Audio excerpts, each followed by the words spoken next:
Quiero hablar con usted acerca de una realidad que nosotros necesitamos entender, saber, que vivimos en la gracia de Dios. Diga conmigo, vivimos en la gracia de Dios.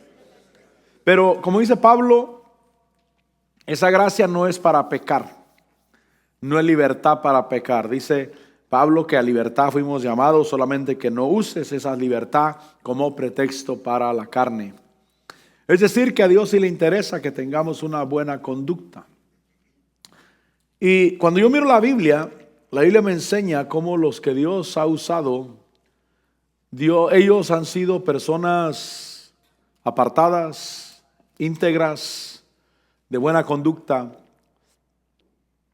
Buena conducta en el servicio, porque muchos de ellos, antes de venir al servicio de Dios, al recibir ese llamado de Dios, ellos estaban en pecado, igual que nosotros. Nosotros llegamos en pecado a Cristo Jesús y Él nos limpió, amén. Él nos limpió. Pero cuando Dios nos llama, nosotros debemos de reconocer la necesidad de vivir santo, de vivir apartado. Vaya conmigo a Isaías 6. La necesidad de vivir apartado y ponerle atención a nuestro servicio a Dios. Dice Isaías 6 que Él ve a Dios, Él ve al Señor. Diga conmigo, vio al Señor. Eso es maravilloso. Dice que en el año de la muerte del rey Usías, cuando un líder muere, hay mucha incertidumbre. ¿Qué va a pasar? ¿Y ahora cómo vamos a seguir? Imagínense que le iba a decir que el pastor estire la pata. ¿Tú me entiendes esa expresión, verdad? Y de repente se quedan sin. Pero Dios ya tiene siempre a alguien preparado. Y Él ya tiene quien quedará después de mí. Pero piensa en la atmósfera que se vive cuando muere un líder. Hay mucha incertidumbre, hay muchos temores. Pablo dice, yo sé que cuando yo me vaya, muchos se levantarán diciendo cosas perversas para arrastrar tras sí a los discípulos. Porque el líder es el que de alguna manera el que Dios usa para mantener la casa. Es el que Dios usa para que la casa esté firme. Por eso la necesidad de que los líderes estemos preparados y nos preparemos. Porque somos a los que Dios nos va a usar y los que Dios nos usa para tener la casa de pie. Y cuando murió el rey Usías, que obviamente había mucha zozobra, mucha incertidumbre, mucho movimiento, mucho temor, muchas ideas, dice que Isaías vio al Señor y lo vio sentado sobre un trono. Es decir, que Dios le estaba diciendo, mira, murió el líder, pero yo aquí estoy todavía. Y eso es lo importante, saber que aquí está el Señor. Diga conmigo, aquí está el Señor. Eso me recuerda al testimonio de Mark Hankins cuando dice que había un hombre en su iglesia que era el que más aportaba económicamente en la iglesia. Realmente él aportaba muy fuertemente en su iglesia. Y un día le propuso unas cosas y él dijo, yo no estuve de acuerdo porque no era correcto, y se enojó y se fue de la iglesia. Y le dije al Señor, se fue el que aportaba más económicamente en la iglesia. Realmente a través de esa aportación teníamos varios proyectos nosotros en la iglesia. Era la entrada fuerte económica que se tenía.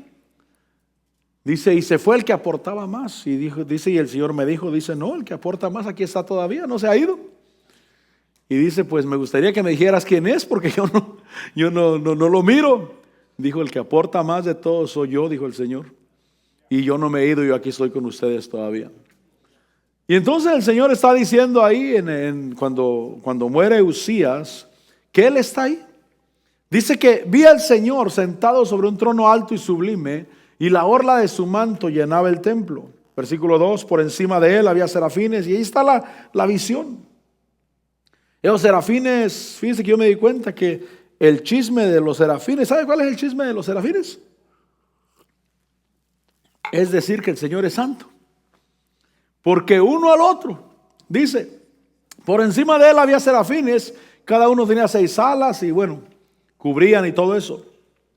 Pero dice el versículo 3 que el uno al otro daba voces. O sea, ese es el chisme de ellos, fíjese. El uno al otro. Ojalá ese fuera nuestro chisme, ¿verdad? Nuestra murmuración. ¿Sabes qué, hermano? Santo, santo, santo es el Señor de los ejércitos. Llena está la tierra de su gloria. Ojalá esa fuera nuestra murmuración. Y ellos, eso es lo que ellos decían. Dice que se estremecieron los cimientos de los umbrales a la voz del que clamaba y la casa se llenó de humo. Pero dice el versículo 5, entonces dije, ay de mí, porque perdido estoy. Pero mire lo que reconoce, porque soy hombre de labios inmundos. Y es que cuando Dios nos alcanzó, mi hermano, éramos mal hablados. Decíamos malas palabras y para nosotros era normal. Eso era lo tremendo, que para nosotros era normal. Por eso a veces uno se enfrenta al mundo, a personas allá afuera que usan malas palabras y para ellos es normal. Y dice él, yo soy siendo hombre de labios inmundos y en medio de un pueblo de labios inmundos, porque todos eran mal hablados. Dice ahí habito. Dice ay de mí porque han visto mis ojos al Rey, el Señor de los ejércitos. Pero dice que entonces voló hacia mí uno de los serafines con un carbón encendido en su mano que había tomado del altar con las tenazas. Y con ese carbón, dice, con él tocó mi boca y dijo, he aquí, esto ha tocado tus labios y es quitada tu iniquidad y perdonado tu pecado. Y cuando Dios nos llama, nos limpia, nos perdona, nos limpia, nos transforma, mi hermano. Y entonces empezamos a estar en una condición de que podemos ser útiles a Dios. Diga conmigo, útiles a Dios. Porque es el punto de esta noche. Ser útiles a Dios. Pero para eso tenemos que tener buena conducta. Tenemos que limpiarnos. El Señor nos limpia de pecado, vivimos en su gracia, Él nos perdona. Pero yo debo de saber que debo de mantener una buena conducta. Una conducta de manera que Dios sea glorificado en mi vida y que yo pueda ser útil en las manos del Señor. Y entonces dice, es perdonado tu pecado.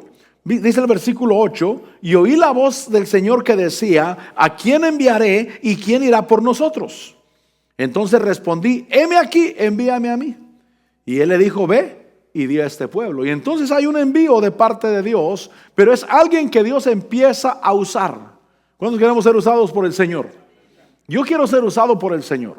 Dios me ha dado el privilegio de predicar su palabra, pero tú que ministras en la alabanza eres útil en las manos de Dios. Tú que predicas en la cárcel, tú que predicas en las calles, tú que recibes en la puerta, tú que instruyes niños, cualquier cosa que hagas, estás trabajando para el Señor, eres importante en la obra de Dios. Pero yo debo de aprender que Dios quiere que yo no camine con labios inmundos, que yo no camine con una conducta pecaminosa. Y entonces cuando habla del Señor Jesús, el versículo que leímos en Hebreos 7:26, dice que convenía, diga conmigo, convenía que tuviéramos tal sumo sacerdote, y dice santo. Mire, nosotros debemos de caminar en santidad. Somos santos porque Él nos santificó, amén. Pero puedo ser un santo practicando lo malo.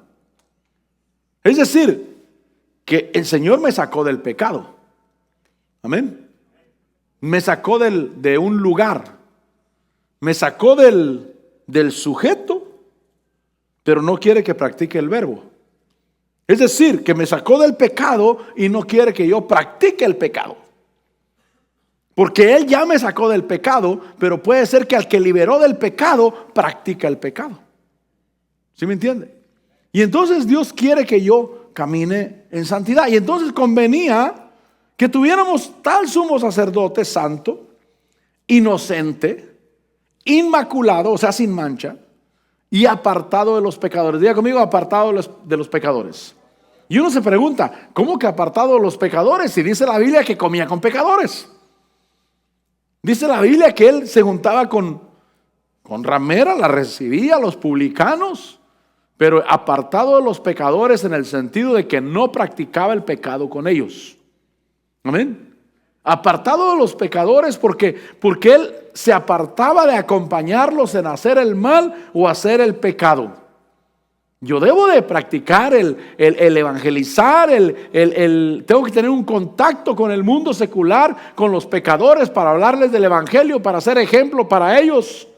Pero no puedo practicar lo que ellos practican.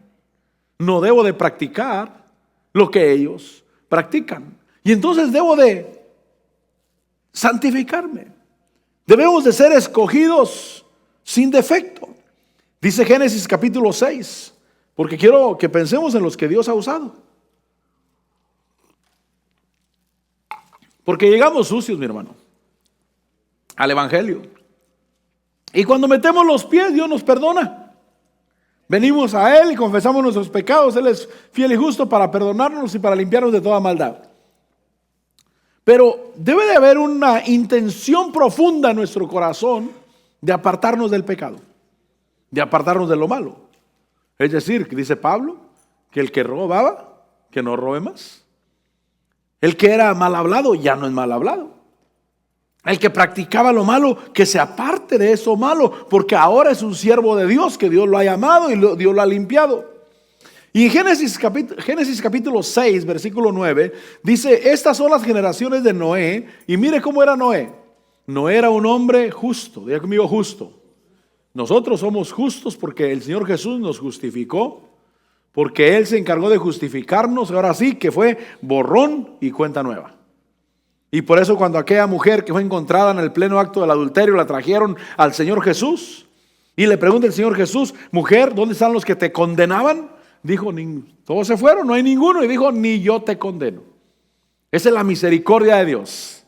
Esa es la misericordia del Señor Jesús. Él no nos condena, pero le dijo: ve y no peques más. Es decir, que venimos al Señor Jesús, recibimos su gracia, recibimos su misericordia, y apartarnos del pecado.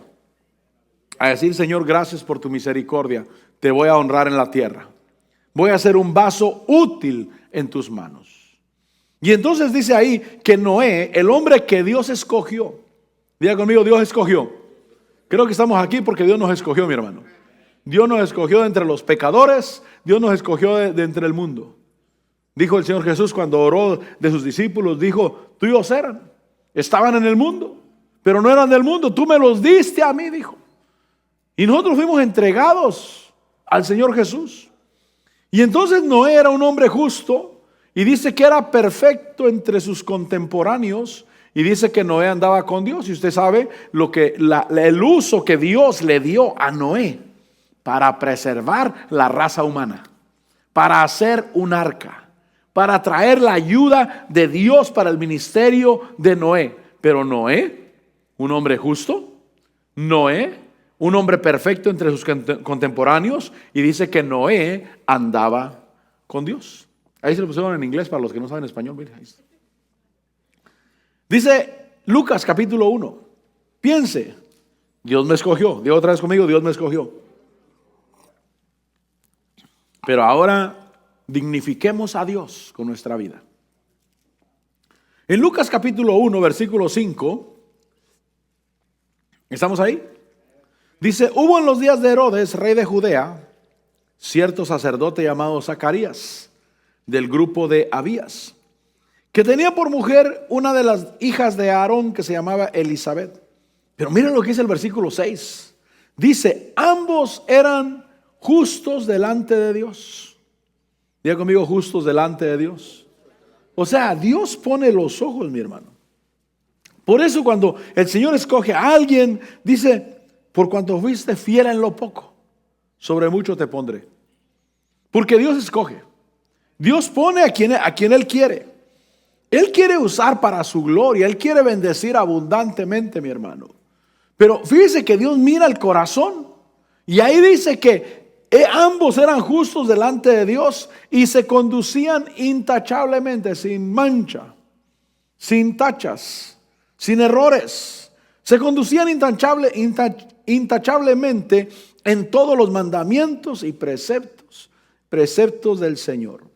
Entonces me doy cuenta que a los que Dios usa, porque ¿para qué lo usó Dios? O los usó Dios para traer a Juan el Bautista. Y entre los nacidos de mujer, nadie mayor que Juan el Bautista. Nadie. Sino que él fue el precursor de nuestro Señor Jesucristo. Él fue la voz que clamaba en el desierto. Él fue el cumplimiento de la profecía. Era la voz que clamaba en el desierto que iba por delante preparando el camino para la aparición de Cristo Jesús nuestro Señor a Israel. Pero ¿de dónde vino? Vino de hombres o de un hombre y una mujer que eran justos y que se conducían intachablemente en los mandamientos y preceptos del Señor. Entonces yo debo de ponerle atención a mi conducta. Debo de ponerle atención. Mire, por eso aquí no le prohibimos a la gente que vaya al baile, mi hermano. Total, si tiene una patita bailadora ahí, pues no mi patita, digo su patita de usted.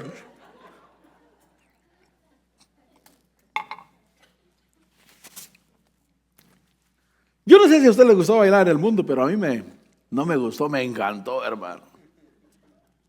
A mí me gustaba romper baile. No sé por qué tenía esa cosa que yo tenía que meterme ahí primero todo el tiempo. Y es parte de mi vida. Y me gustó, me encantó eso a mí. Pero llegué al Evangelio y dice que me acabó el baile, mi hermano, excepto para alabar a Dios, hermano. Solo para glorificar a Dios. Porque, ¿qué tal si soy un escogido de Dios? Pero que a mis piecitos les gusta moverse allá en el mundo, hermano. Como aquel hermano que estaba en el restaurante y estaba la música ahí, el corrido, y estaba con la patita así, pues. Y vio que entra el pastor y dice, aleluya, aleluya.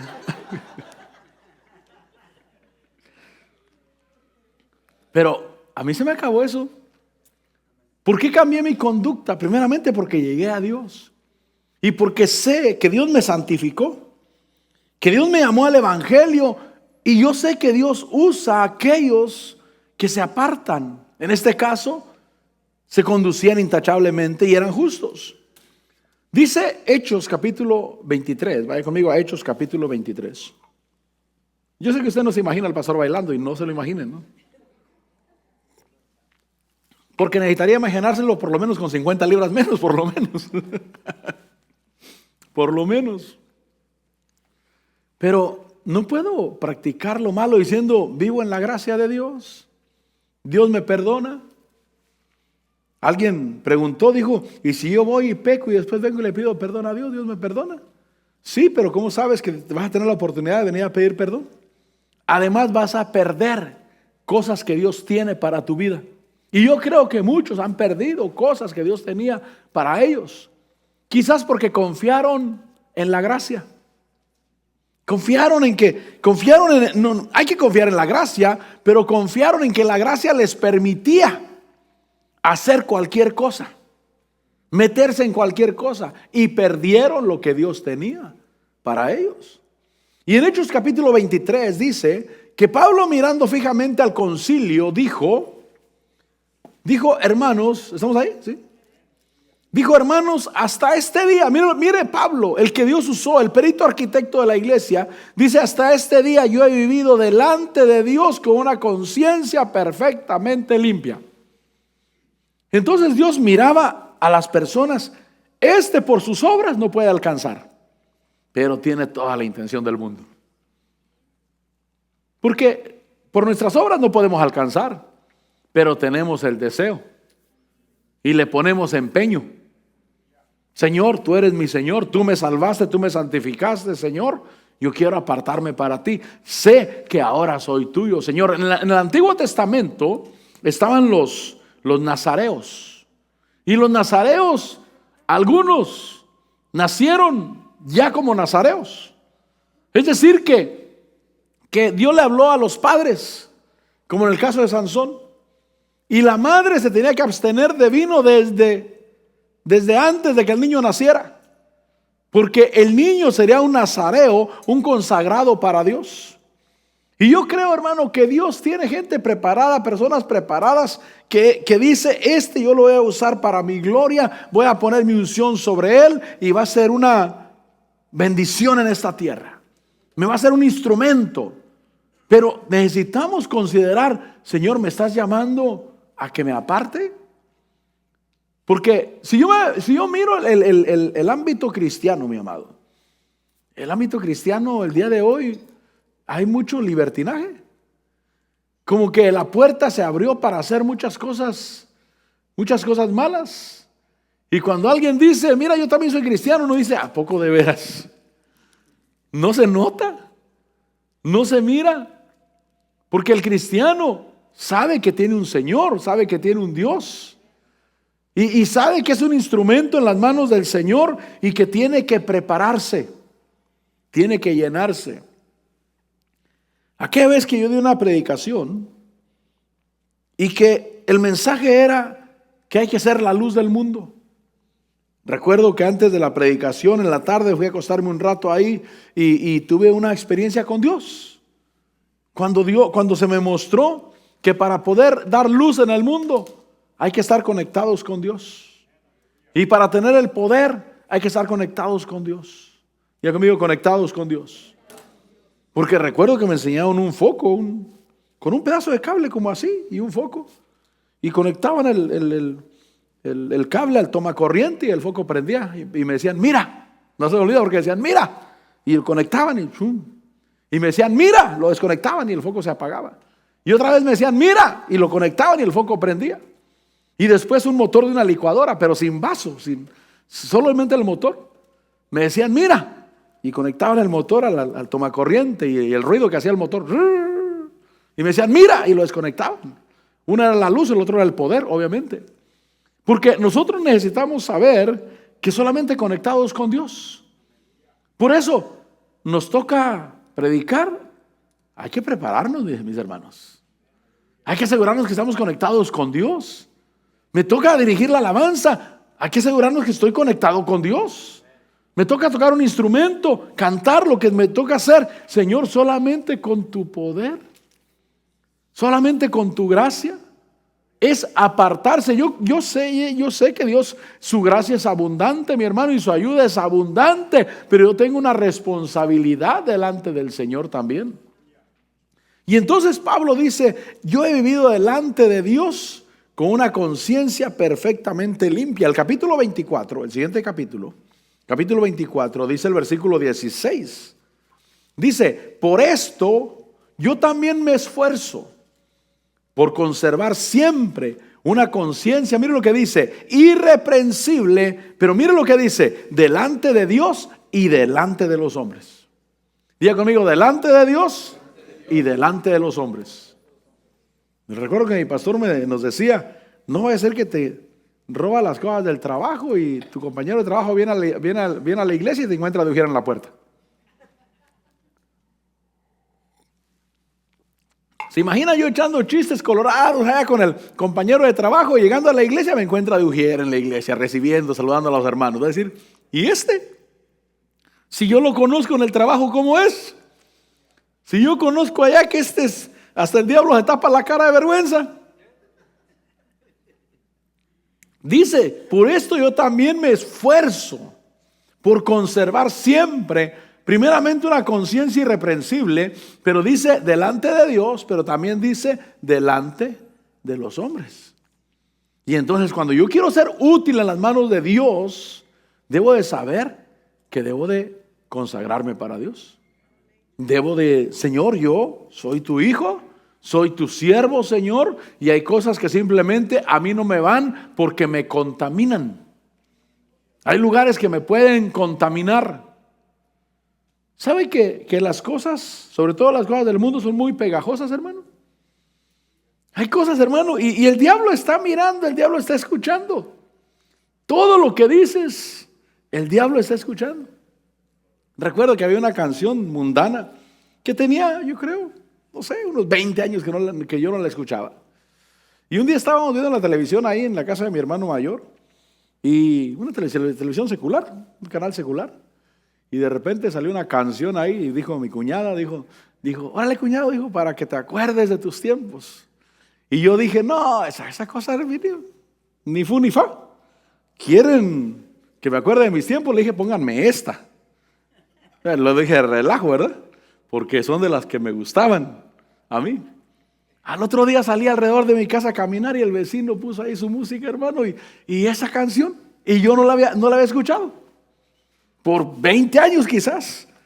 Y creo que habían tenido fiesta, me imagino, al día anterior, porque tenían un sonido como de grupo musical, pues, fuerte. Y todo el rato que estuve dando vueltas ahí en el terreno, en mi casa, la repitieron y la repitieron y la repitieron hasta que me metí a mi casa mejor de ya. Pero dije, qué tremendo. Si 20 años sin oírla, esta canción. Y ayer que se me salió de mi boca, que dije, no, a mí si me quieren, ahora sí que alborotar, pónganme esta. Y el diablo dijo, esta quieres, esta te ponemos. Pero, ¿sabe que son cosas muy pegajosas, mi hermano? Son cosas que se pegan mucho. Ahora, una conciencia limpia delante de Dios y delante de los hombres. En Romanos capítulo 3, porque hay ventajas. Hay ventajas en mantener la identidad, de mantener la conducta, de mantener la consagración. Dice Romanos 3:1, ¿cuál es entonces la ventaja del judío? El judío es una identidad. ¿O cuál es el beneficio? Diga conmigo el beneficio. ¿O cuál es el beneficio de la circuncisión? ¿O el beneficio de guardar la señal del pacto en el corazón? Porque para nosotros es la señal del pacto en el corazón. Versículo 2 dice que es grande. Dice, entonces, ¿cuál es la ventaja del judío? Del que mantiene su identidad. Entonces, ¿cuál es la ventaja del que se circuncida? Del que guarda el pacto de Dios en su corazón. Dice, grande en todo sentido. Dice, en primer lugar, porque a ellos les han sido confiados los oráculos de Dios.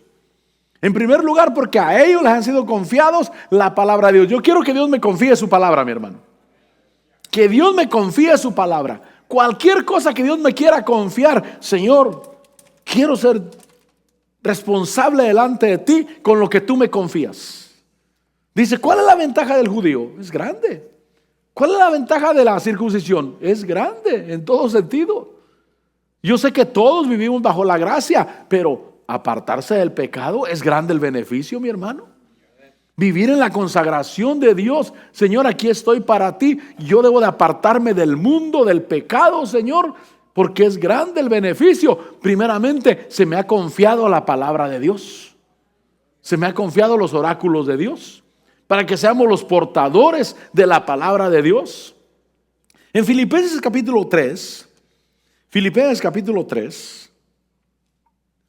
versículo 3. Dice Filipenses 3:3. Porque nosotros somos la verdadera circuncisión. Mire lo que dice Pablo. Porque nosotros somos la verdadera circuncisión. ¿Cuáles somos la verdadera circuncisión? Porque dijo, ¿cuál es el beneficio de la circuncisión?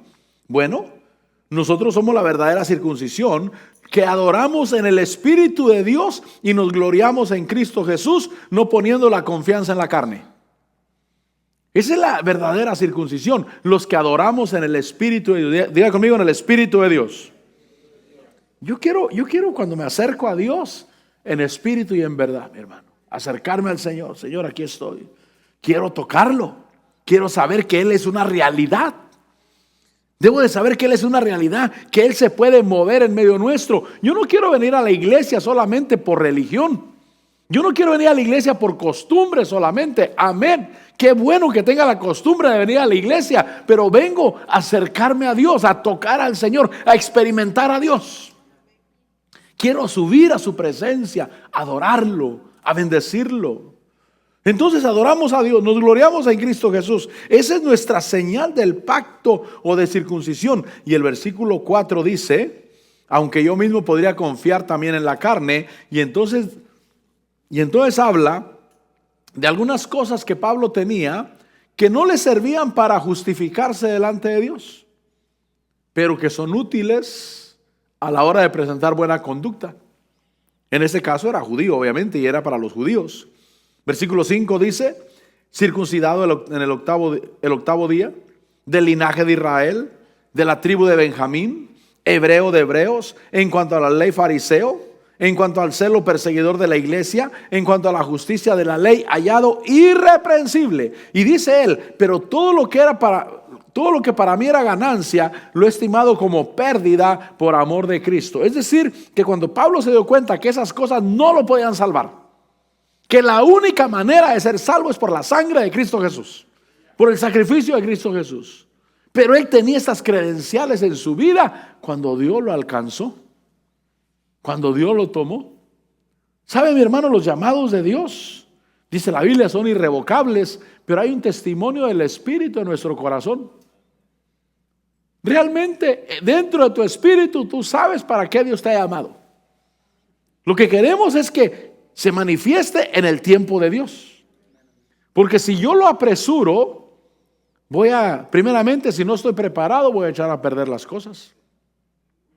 Y debo de esperar el tiempo de Dios. Por eso cuando alguien te diga lo que eres en Dios, solamente pídele a Dios que sea su tiempo de él. Porque si no vas a echar a perder. Moisés echó a perder en Egipto cuando él quiso hacerlo a su manera. Pablo, cuando se empezó, enseguida se puso a predicar y había una persecución contra él que lo tuvieron que bajar por una canasta. Y se fue por años a Arabia, ya, escondido, hasta que Bernabé fue por él. Ahora sí, ya es hora. Pero a veces nos adelantamos y cuando alguien te diga de parte de Dios lo que eres en Dios, solamente dile, Señor, que sea tu tiempo, Señor. No antes. Yo no quiero que sea antes, porque puedo echar a perder. Pero yo quiero tener credenciales en mi vida de una consagración, de apartarme para Dios y decirle, Señor, para ti, Señor. Por eso fíjese que ahora las fiestas a mí, realmente no. Realmente no. Será la edad, quizás usted dirá, pero no, yo desde que llegué al Evangelio. Yo llegué al Evangelio de 24 años. Febrero del 97. Es más, tenía que, 24. 73 para 97. 24 años. Ahí se estaba chavo, hermano. Y a los 29 años empecé a pastorear. 29 años de edad. Pero yo las fiestas no. Simplemente no me gustan. Simplemente no me gustan. Son cosas que no están en mi corazón. Porque cuando llego al Evangelio, Señor, apartarme para ti, Señor. Vivir para ti, Señor. Yo quiero conocer límites. Diga conmigo, conocer límites. Porque un cristiano que no conoce límites se va a perder de lo que Dios tiene para él. Se va a meter en problemas y va a alargar mucho más su proceso todavía. Pero los que nos entregamos a Dios, fíjese que nosotros acortamos nuestro proceso. Por eso Pedro dice que nosotros debemos de apresurar la venida del Señor Jesús. Quiere decir que las cosas se pueden apresurar. ¿Cómo? ¿Cómo apresuro la venida del Señor Jesús? Predicando. Porque la Biblia dice que cuando este evangelio del reino sea predicado en todas las naciones, entonces vendrá el fin. Entonces en mi preparación yo puedo acortar las cosas. Recuerdo que yo estaba un día en una enseñanza que estaba dando el pastor José Arriaga en California, en un taller, le llaman talleres, no sé por qué le llaman talleres. Para mí un taller es un taller mecánico, ¿no? Un taller, pero les llamaban talleres, porque son preparación, me imagino, ¿no?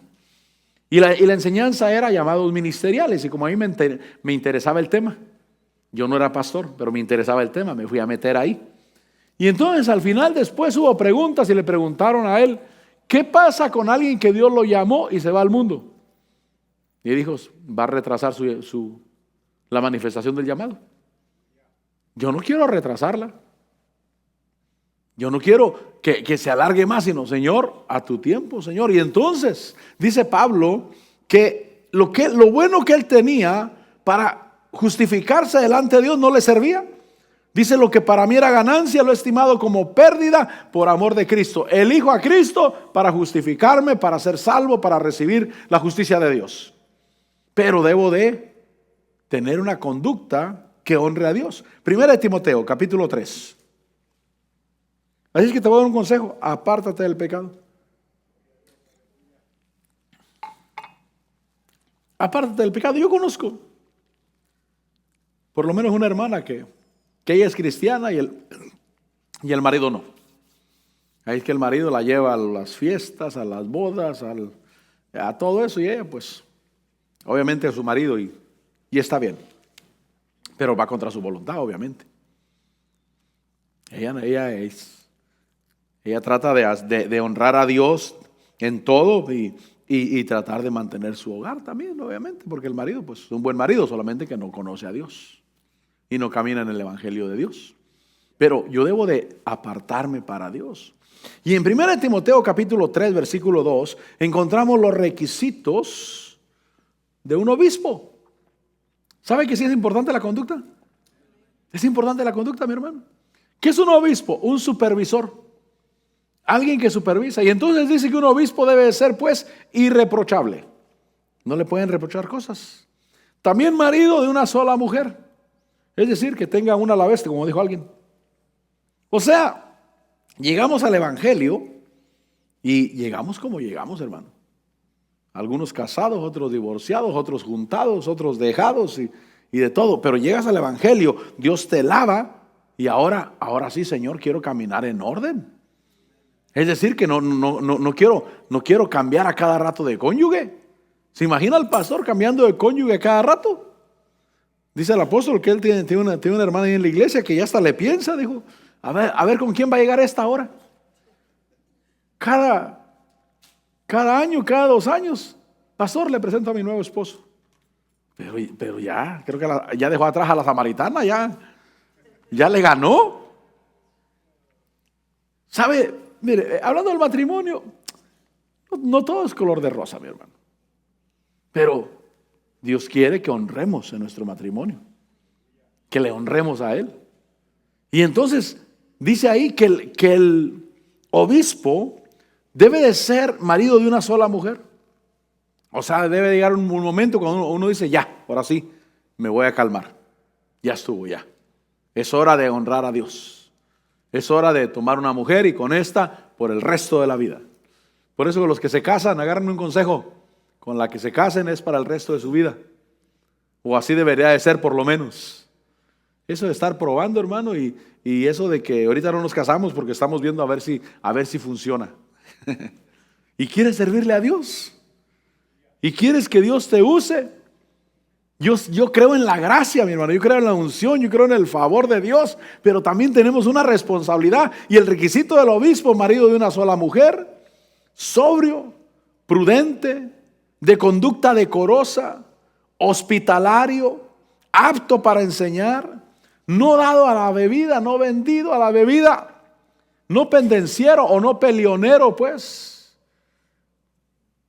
Hace un tiempo nos invitaron a los pastores a que aportáramos para un pastor que, ándale, aquí anda mi nieta. Hoy fue el día de mis nietos hoy. Que aportáramos para un pastor que tuvo un problema legal, lo metieron a la cárcel y se necesitaba dinero para que saliera. Y aportamos, a mí me tocó aportar. Pero un día, platicando hace poco, platicando con otros que lo conocen bien, dijo, pero es que ese pastor es bien peleonero. Yo le dije que no hiciera las cosas así, que se calmara, pero él es bien peleonero.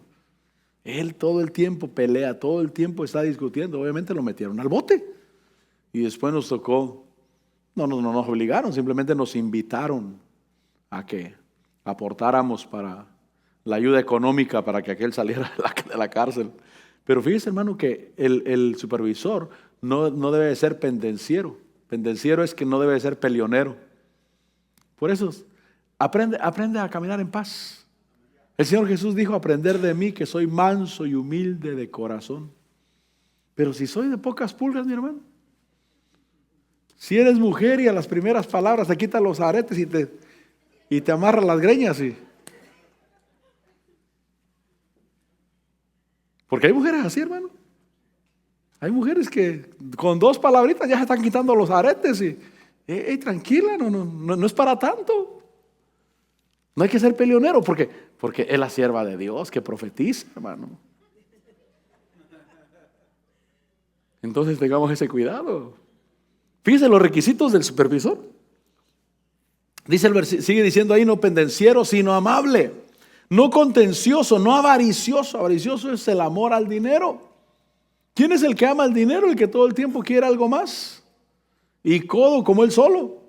Versículo 4, que gobierne bien su casa, teniendo a sus hijos sujetos con toda dignidad. Pues si un hombre no sabe cómo gobernar su propia casa, ¿cómo podrá cuidar de la iglesia de Dios?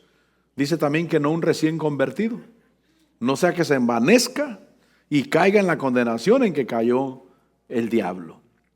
Ahora, el versículo 7 dice, debe gozar también de una buena reputación. Diga conmigo, buena reputación.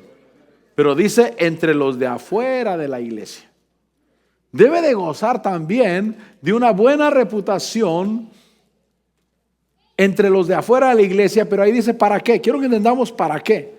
Para que no caiga en descrédito y en el lazo del diablo. ¿Cuál es el lazo del diablo? La difamación, mi hermano. La difamación. Es que lo andan calumniando al pastor. Sí, pero es que también se la gana, pues. También se la gana, también su conducta deja mucho que desear y cae en el lazo del diablo, que es la difamación.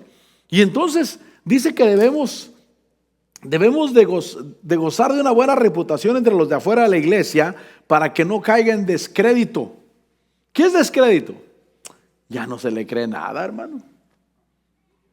Ya no se le cree nada.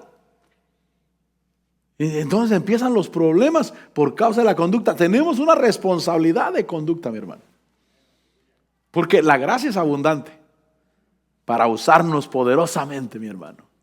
Pero necesitamos guardar la credibilidad o el crédito, como diría en esta parte. Dice Tito capítulo 1.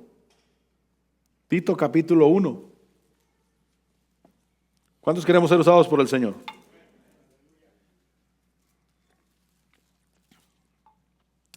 Porque, mire mi hermano, ¿usted cree que a Dios le costaría levantarme a mí poderosamente, hermano, en toda la nación y en las naciones?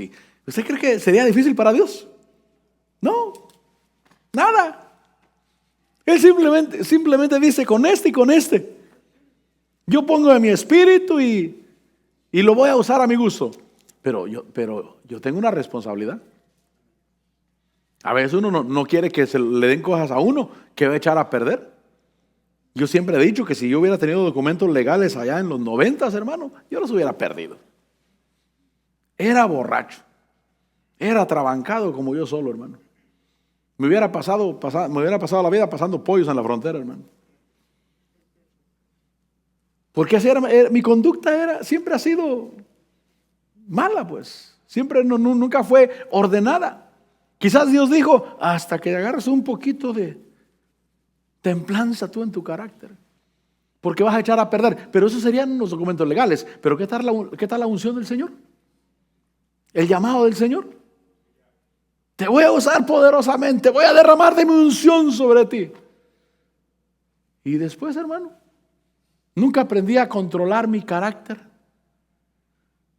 Por ejemplo, voy a decir algo aquí, por amor a ustedes.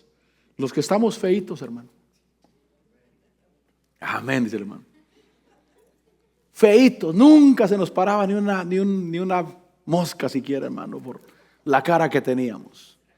Y de repente Dios nos levanta, hermano, y nos pone de su unción. Y después hay 2, 3 por ahí, hermano, que se andan resbalando con uno. Y uno que nunca tuvo. Y que nunca pegamos chicle por ningún lado. ¿Será que ya tengo la conducta madura? O al ungido del Señor lo tienen que andar cuidando, porque este es más liso que otra cosa. Y entonces uno dice, no, Señor, si va a ser para echar a perder, no. Si va a ser para que destruya, no. Para que la gente ande hablando nomás. Tengo que tener buen crédito. Entonces, fíjese que tengo una pregunta para ti. ¿Será que ya controlaste tu conducta? Porque conforme Dios te use, las oportunidades se van a abrir en el evangelio, pero se van a abrir para otras cosas también. De repente a los pastores los invitan, oye, ¿por qué no corres para alcalde? Dicen. Y tenemos pastores ahora que están corriendo para alcaldes, que están corriendo para senadores. ¿Por qué? Es que a ti la gente te escucha. Es que tú jalas mucha gente. Queremos proponerte para candidato. Y si uno no ha vencido esas cosas. Ahora, el que Dios lo llamó para la política, amén, pues alguien tiene que estar ahí. Pero si Dios no me llamó para la política a mí, pero como ahora las puertas se me abren, como ahora tengo entrada, entonces debo de guardar una conducta. Dice el versículo Tito 1:7 que el obispo debe ser irreprensible, lo mismo de Timoteo 3, irreprensible como administrador de Dios. Diga conmigo, administrador de Dios. Es que Dios te va a soltar unción, te va a soltar palabra, te va a soltar dinero. ¿Cuántos saben que Dios suelta dinero? Y los que nunca tuvimos, hermano. Y de repente nos cae algo. Ah, no, esto para mí. Esto para mi casa. Debemos ser irreprensibles como administradores. Porque mire, mi hermano, yo me espanto cuando la gente pone dinero en mis manos, hermano. Yo digo, Señor, ¿cómo es posible? ¿Cómo es posible que esta gente se atreva a ponerme dinero en mis manos? 2,000, 5,000, 10,000 dólares. ¿Qué está pasando? Confiando en que yo voy a hacer buen uso. Confiando en que no voy a ir a Las Vegas.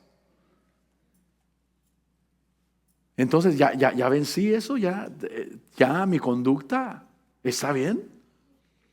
El obispo debe ser irreprensible como administrador de Dios, no obstinado, no necio pues, no iracundo, no dado a la bebida, no pendenciero, otra vez peleonero, dado a la bebida, no amante de ganancias deshonestas, porque ¿sabe mi hermano que las ganancias se presentan cuando se abren las puertas? Conozco un apóstol, no le voy a decir quién, que la Coca-Cola, creo que fue la Coca-Cola, le dijo, oye, podemos hacer un trato. Vamos a vender en tu iglesia, vamos a meter en tu iglesia solamente nuestros productos. Y el apóstol fue inteligente, si se puede decir. Dijo, ok, pero me van a hacer no sé cuántas canchas de básquetbol, pidió para la iglesia, canchas de fútbol, y le empavimentaron todo. Si haces eso, te dejo. Ahí es que en esa iglesia solamente los productos.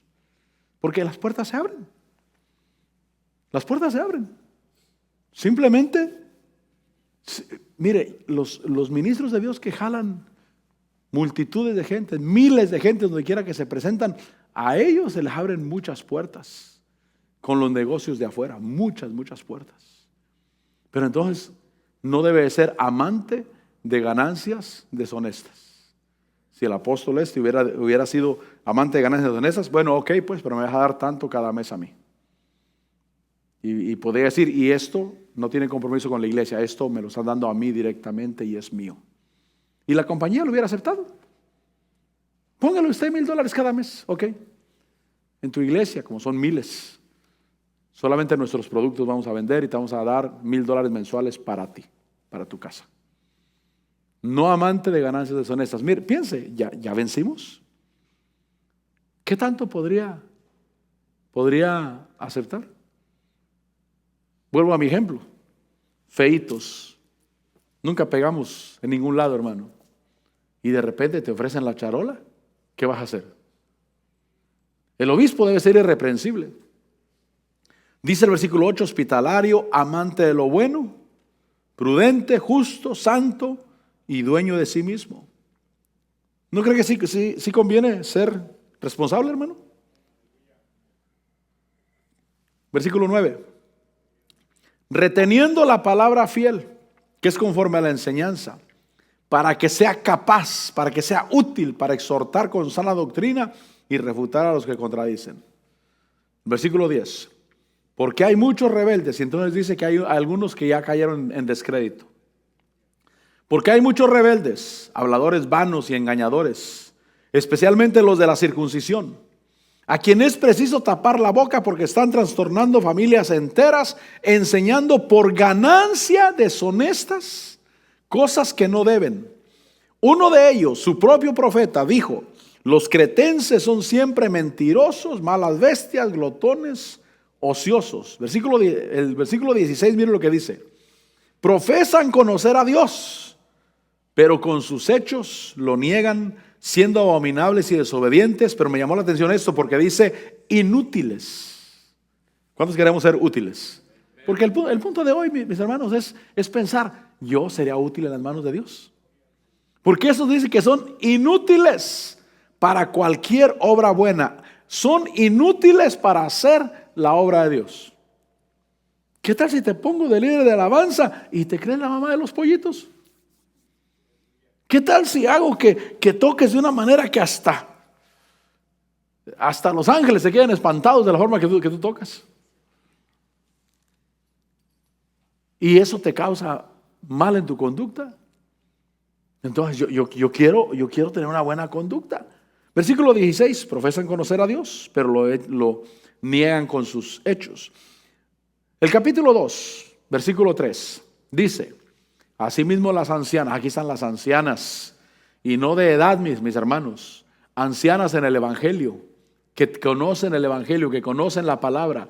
Asimismo las ancianas deben ser reverentes en su conducta. Miren lo que dice, no calumniadoras. O sea, que las ancianas andan en chismes, hermano, eso, aléjese de eso, mi hermano. No calumniadoras ni esclavas de mucho vino, que enseñen lo bueno, que enseñen a los jóvenes a las jóvenes que amen a sus maridos. Diga conmigo, que amen a sus maridos. Además dice que amen a sus hijos. Porque un día estábamos con un pastor y recuerdo que el pastor olvidó su saco ahí en la silla. Y mi esposa le dijo a la esposa le dijo, hermana, su esposo olvidó el saco. Dijo, no, déjelo que venga él porque si no se va a acostumbrar, dijo. Dije, wow, qué ejemplos pone esta anciana, dije yo. A veces no hemos vencido eso, hermano. Y entonces dice que enseñen a las más jóvenes a que amen a sus maridos, a que amen a sus hijos, a ser prudentes, puras, hacendosas en el hogar, amables, sujetas a sus maridos. Pero entonces dice, ¿para qué? Miren lo que dice. Para que la palabra de Dios no sea blasfemada.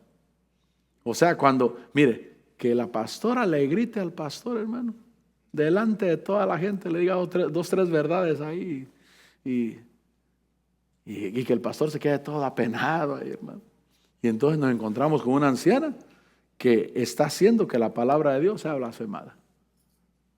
Hay que guardarnos. Ahora hay mujeres yo tengo la bendición que tengo una esposa, y no estoy presumiendo, tengo una esposa muy tranquila, por lo menos conmigo, pues. Con las hermanas, yo sé que les habla fuerte a las hermanas, pero conmigo,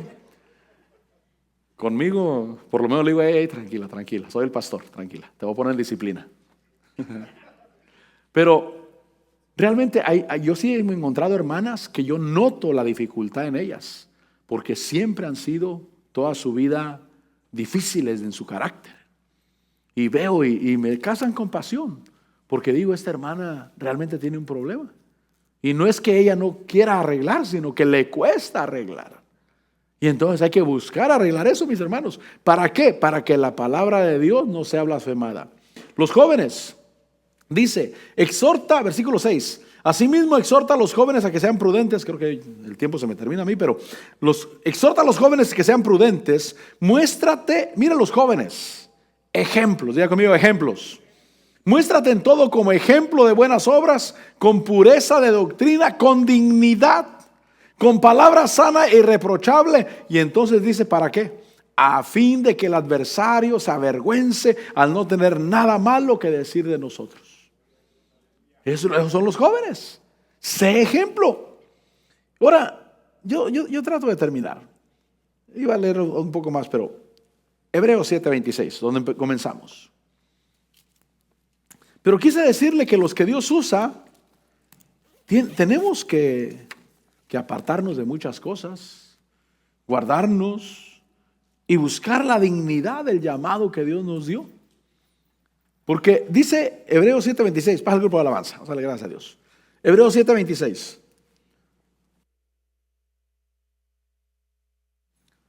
Porque convenía que tuviéramos tal sumo sacerdote. ¿Cómo?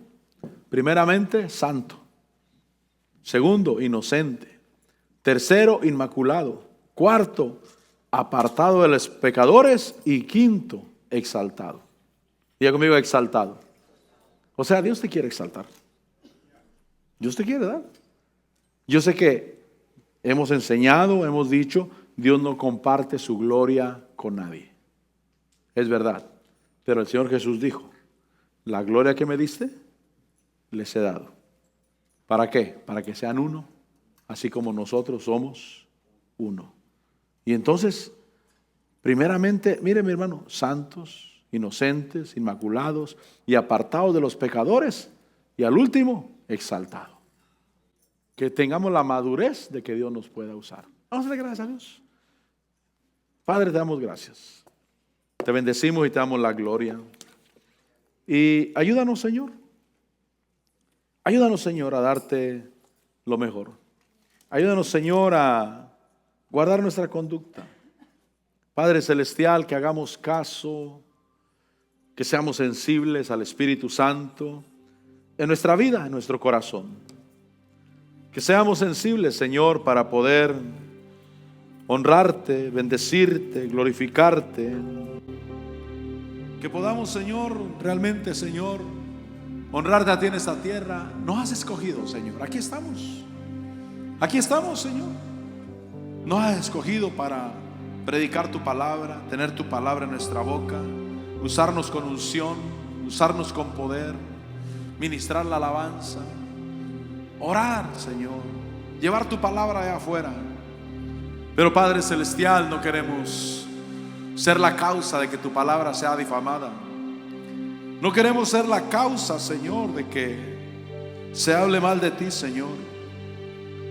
Perdónanos. Yo te pido perdón, Señor, porque sé que la falta de carácter en mi vida ha impedido que tú hagas lo que quieras hacer conmigo, Señor.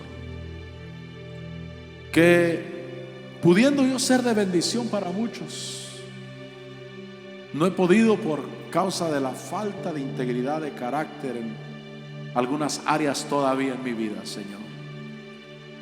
Te pido que me perdones y te pido que me ayudes, Señor. Y yo quiero, Señor, aprender de ti. Aprender de ti, que te juntabas con los pecadores para predicarles, para hablarlos del reino de los cielos, pero apartado de sus prácticas, de sus chistes, de sus mentes, de sus ideas. Ayúdanos, Señor. Te lo ruego, Padre Celestial. Señor, aquí estamos. ¿Quién irá abriendo caminos? Aquí estamos, Señor. No sé si tú quieres decirle, Señor, úsame, pero Él está buscando personas que sean útiles. Él está buscando personas con carácter para guardarse para Dios, que no están esperando la oportunidad para pecar, o que no han pecado porque no se ha presentado la oportunidad. Puedes decirle, Señor, aquí estoy. Señor, aquí está mi vida, mi corazón. Señor, te adoro, te alabo, te bendigo. Sí, mi Rey. ¿Quieres decirle? ¿Quién irá abriendo caminos, formando mejores destinos, con pautas de amor para la humanidad? Tú eres el escogido de Dios. Nosotros somos. La gracia de Dios es con nosotros. La gracia de Dios es con nuestra vida. Padre, te adoro. Padre, te alabo. Te exalto, Dios. ¿Quién irá a esos hombres tan desesperados? ¿Quién irá a esos matrimonios acabados? Pues el niño que está solo y sin hogar, esperando que alguien le ame. ¿Alguien necesita de ti? Hombres de valor, necesita Dios. Hombres de valor, esforzados, hombres de valor, que cumplan promesas, trazada, con la mirada en su Salvador. Hombres de valor, necesita Dios. Sí, hermano, necesitamos carácter, responsabilidad y decirle: Señor, aquí estoy, aquí está mi vida. Como Isaías, hombre de labios inmundos, que habita en medio de un pueblo de labios inmundos. Tócame, Señor, límpiame. Y cuando digas quién irá, cuando digas quién irá por nosotros, pueda decirte: aquí estoy, envíame a mí, Señor. Y tú digas: ve y di a este pueblo, ve y di a este pueblo, lleva la palabra. Padre, te adoro, Padre, te bendigo. Sí, Señor. Hombres de valor, hombres de valor, necesita Dios. Hombres de valor, esforzados, hombres de valor, que cumplan promesas, que sigan la ruta trazada, con la mirada en su Salvador. Heme aquí, Señor, rindo mis derechos. Hoy vengo dispuesto a trazar pautas de amor para la humanidad. Aquí estoy, Señor, aquí estoy. Lléname de ti, úsame para tu gloria. Quiero llevar tu palabra, quiero llevar tu palabra, Señor. Hombres de valor, necesita Dios. Él te necesita, Él te necesita. Lo que tú haces en su obra es importante. Dios te necesita. Pero necesitamos responsabilidad, sobrios, prudentes, amantes de lo bueno, apartados del pecado. Sí, para adorarle y para levantar manos santas y sin mancha delante del Señor. Padre, te bendigo y te doy la gloria y la honra y la alabanza. Gracias, Señor. Gracias, Padre, por tu misericordia, por tu gracia, por tu luz. Gracias, Dios, en Cristo Jesús. Gracias, mi Señor. Aquí está tu pueblo. Toma para tu reino, para tu obra. Aumenta la gracia, aumenta el deseo, aumenta esa entrega, Señor, de manera que seamos útiles para ti. Te bendigo y te doy la gloria. Gracias, gracias, Señor.